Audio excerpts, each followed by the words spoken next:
let's just say John of this time last year was listening into this episode. Mm. What advice would you give him?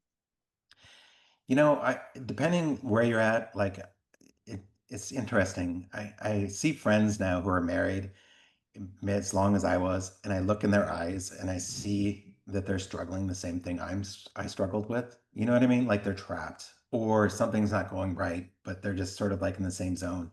And I guess my advice, like if you're out of the relationship or still in a relationship, is like take time for yourself, look towards your own journey, whatever that might look like, and look for those resources, right?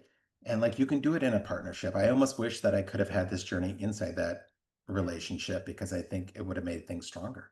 But it was not the case, and that's okay. So, but like, don't be afraid to be vulnerable, one, and don't be afraid to look at that inner child and like what is going to be the right moves for your relationship with that little one, right?